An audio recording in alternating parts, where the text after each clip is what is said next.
We started with the internal factors, right?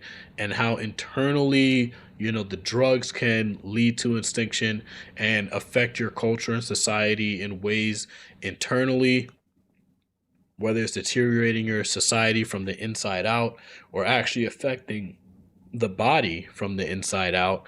And now we got to start getting towards more of the external factors and the external issues, and how a lot of what the media promotes, how certain mindsets and cultures can lead to a level where you start to question what else is at play, and how the societal factors could lead to the same results, right? It's not just about what's happening internally, because yes, your health may be affected, but there still is that possibility, even as an individual, to say, I want to take control of my health and begin to, increase my hormone production, as well as, your testosterone levels and your estrogen levels for the ladies, and looking to lead a better life individually, right?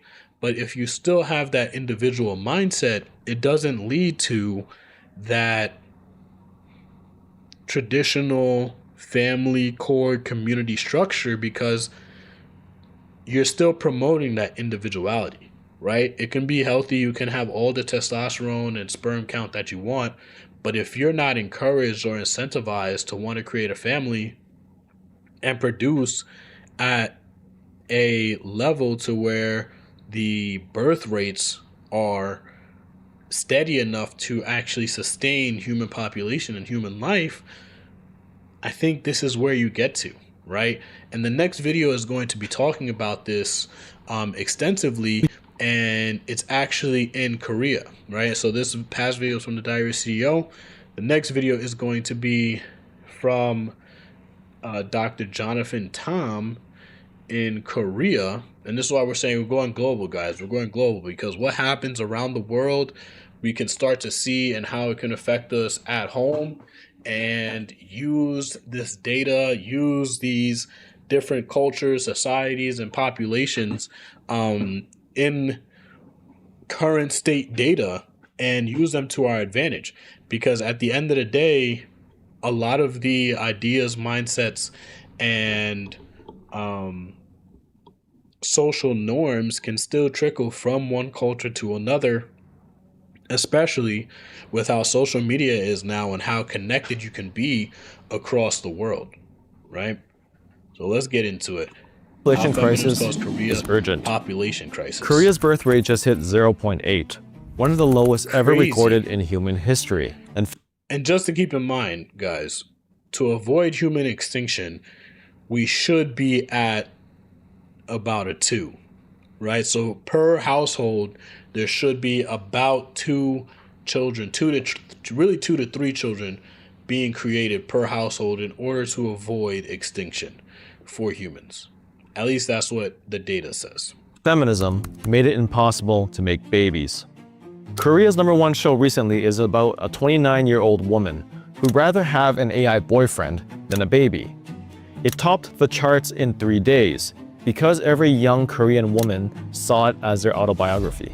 I've lived in Korea for years, and I spent weeks digging through the psychological and sociological research behind feminism in Korea. And the weird thing is that a labor economist, a famous American Democrat, and one of feminism's own architects all proved the core of it, on their own, from completely different angles. 4 structural forces locked Korea into a trap, and now Korea is a bus packed with adults speeding without brakes, with a handful of children in the back without seatbelts. Think of the children. Won't somebody please think of the children? That's what you hope.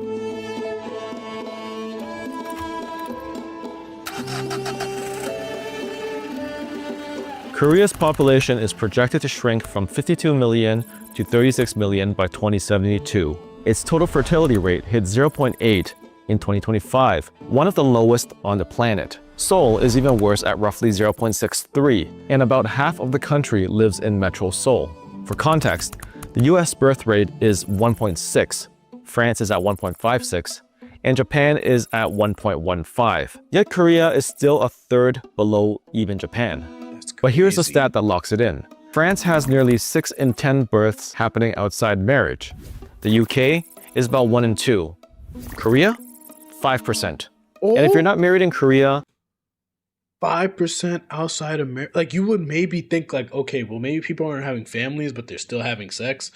Especially with what, like, some of the things that feminism tends to promote, where it's, more of that sex in the city lifestyle, wanting to be outside and living your best life while still being able to, you know, have fun and be and adventurous, and and when you think about what feminism kind of promotes and how it's still only 5%, at what point, what stage of feminism is Korea at to where they're not even having kids outside of wedlock? you're almost certainly not having kids. And about 3 in 5 women aged 30 to 34 are unmarried. That's why Korea's fertility collapse is structural. The birth crisis is a marriage crisis, the marriage crisis is an economic crisis, and the economic crisis is a gender crisis. Now, I've already made a full video about Korea's gender war that stops them from getting married, so you can watch it here. This video is about the feminist ideology that built the battlefield for the gender war. And before you crucify me for criticizing the last century's golden calf, when I say feminism in this video, I don't mean women shouldn't have rights. I mean the specific policy package Korea runs under the ideology. The unholy alliance between feminism and corporatism. That's the machine. And each gear helps lock the next one in place. We'll get to that. A feminist masterpiece. Remember that 29-year-old? That's Mireille from Boyfriend on Demand. Blackpink's Jisoo played a 29-year-old webtoon producer who subscribes to a virtual boyfriend, a fake relationship she can control on her schedule with none of the risk. But Mireille's exhaustion didn't come from nowhere. Western feminism was... But you know what's also crazy? I have been seeing a lot of videos where people just end up chatting to their chatbots to a degree where, like, they're actually having full-on human emotional interactions with these chatbots, and it's like, guys, like, you're talking on a computer, guys. Like, what are we really focusing on? My younger sister asked 21, asked me, how does it feel to be a dink? Must be the life. I was like, bro, I want kids. But that's a fact, bro. But, like, at the end of the day, when you're thinking about having kids, you're like, yo, like, sheesh, what are we getting ourselves into? We want to have kids and we want to do it, but what are we getting ourselves into? And then, you also have to factor in how fast money is moving and individuality. It starts to get crazy. Was born in 19th century Europe and refined in 20th century America. And it was exported to a culture that compressed centuries of modern change into 30 years. Man. It's all about the West balance. took roughly 5 generations to bring women into the workforce. Korea did it in 1. And feminism was imported wholesale at the same time as the economic miracle. So let's take a quick stroll down K-feminism memory lane. Korea passed the Equal Employment Opportunity Act in 1987, the first gender discrimination law on the books. But it barely mattered in a country where most women resigned when they got married. The real shift came a decade later. The 1997 IMF crisis gutted the Korean economy, wiped out lifetime employment, and companies laid off millions of men. Almost overnight, families couldn't rely on the old sole breadwinner model. By 2000, more women were working than before the crisis. The mortgage didn't care about tradition, and workplace gender equality was already legalized a decade before anyone went broke. The crisis opened the door. Feminist policy walked through it and bolted it shut. You got to change the environment, be that change, get around like-minded individuals. Like, I definitely agree with that.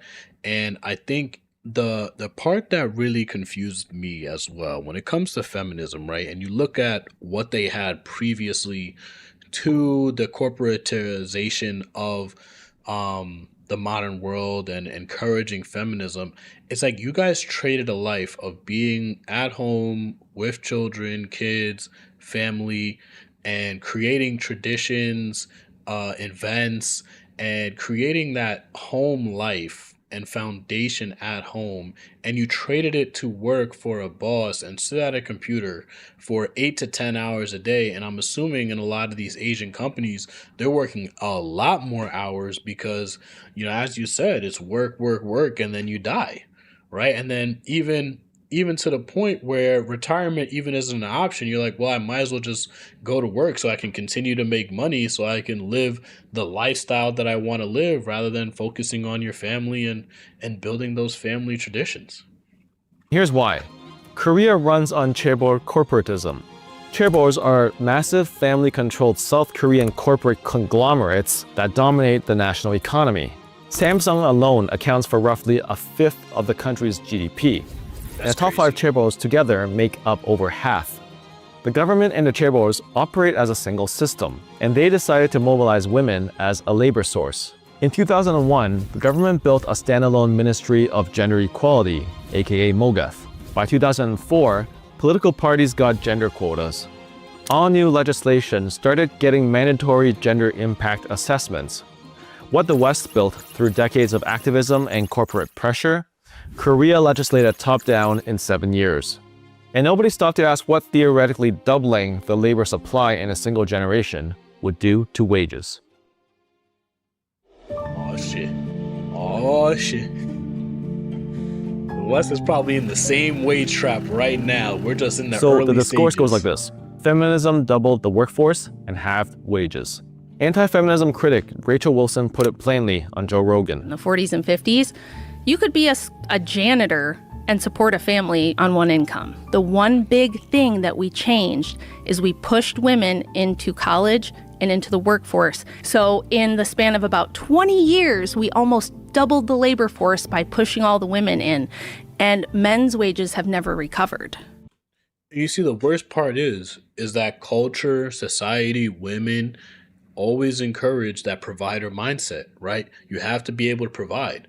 So now men are looking at the situation, right? And they're saying, okay, well, I have to produce at basically twice the rate that my father and probably even my grandfather had to produce. And in order to then provide more than what you're already making, but companies have already, there's a higher demand in terms of the workforce, and there is not enough demand for the jobs in order to provide for that kind of income for men. So now you have to get not only the regular stream of income, like working a 9 to 5, but you're also going to have to get 2, 3, 4 levels of income in order to surpass your female counterparts, which are encouraging the provider mindset that was present when only men were the ones that were really working. Women still had jobs. Don't get it twisted. Women still had jobs. But when the predominant workforce is men, it allows for them to make a lot more money because the demand for working men is a lot higher. An economist named Jorgen Harris proved the mechanism, occupation by occupation. He tracked 50 years of US Census data and built a way to isolate the supply shock itself, stripped of everything else. And the numbers were clear. For every 10 percentage point increase in the female share of an occupation, male wages dropped 8% and female wages dropped 7%. Over a decade, male wages fell 9% and female wages fell 14%. Let's look at how this played out in Korea. 20 years ago, Korean men held more degrees than women. Today, about 3 in 4 women hold degrees, overtaking men at 3 in 5. The workforce feminized faster than anywhere in the developed world. And the wage data shows exactly what Harris would predict. Korean productivity rose nearly 47% between 1995 to 2015, but real wages only rose 27%. Youth wages rose just 6% in 7 years. Feminism got the credit, while families got the bill. And the result is what Elizabeth Warren wrote a whole book about in 2003, the two-income trap. When most families have 2 earners, the market adjusts. Sure, life becomes super affordable at first, but housing, childcare, rent, everything reprices upward to absorb both salaries. And once that happens, the trap locks shut. A single income can no longer cover what it used to because the entire economy now assumes there are 2. And children are expensive, and it costs $300,000 US to raise 1 child in Korea from birth to 18 years old, which is about 8 times the average person's annual income. So now, nearly 6 in 10 Korean families with children need 2 incomes. And once the trap locks shut, the ideology becomes invisible, because now it just looks like economics. By the way, if you like deep dives like this, don't forget to like and sub. So like fish in the water, nobody thinks they're living inside a feminist policy framework. They just think rent is expensive. But there's a cost that didn't get split evenly. Straight cinema, guys. Straight cinema. The cost is time and energy. And by now, everyone knows women do more routine housework than men, even though men do more sporadic ad hoc housework. And Korea's version has a unique spin. In 2014, university-educated Korean mothers with young children spent 230 minutes a day on childcare. Fathers spent 36. By 2019, the broader picture wasn't much better. Women were averaging 3 hours and 15 minutes of unpaid domestic labor per day, and men were at 56 minutes. If you're a millennial or Gen Z woman who grew up in Korea, the promise was get educated, get a career, and life will be good. But reality showed her that she'll come home to a second shift of childcare or elder care, or both. Feeling guilty, she can't juggle everything. So why can't she just keep working full-time and split equally with the man? Well, in Korea, there's the Nuna wall. Korea's honorific system locks hierarchy in place. You can't avoid it if you speak the language.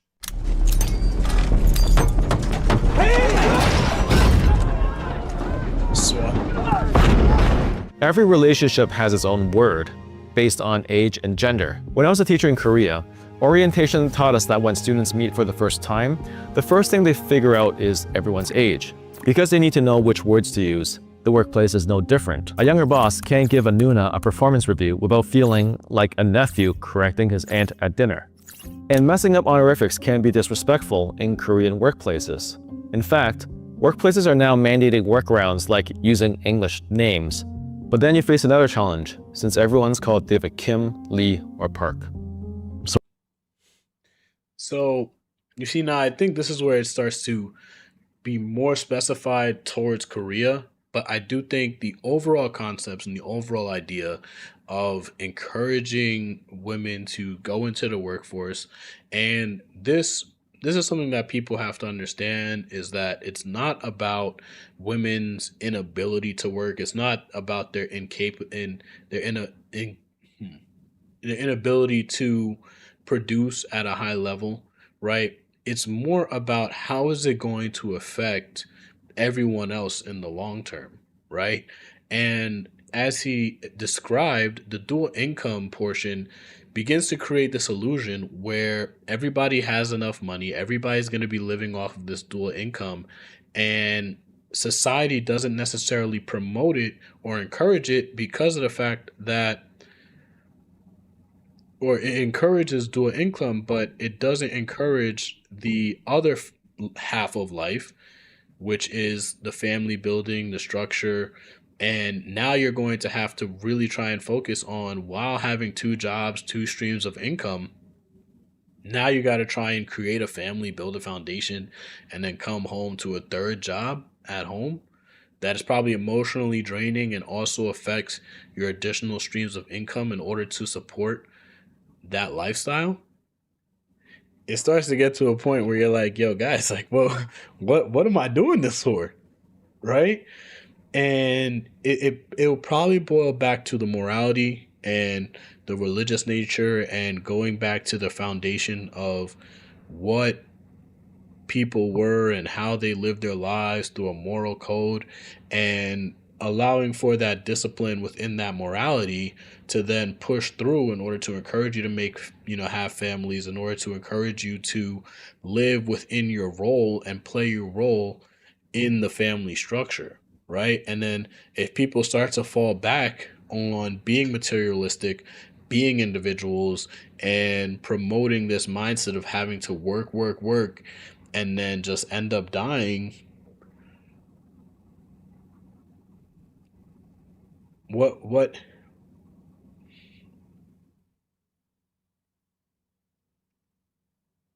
kind of self-fulfilling life is that, right? And without those additional things that you can look back on later on in life, I think people are going to start regretting a lot of it and wanting to think about oh my gosh, how am I going to have this family?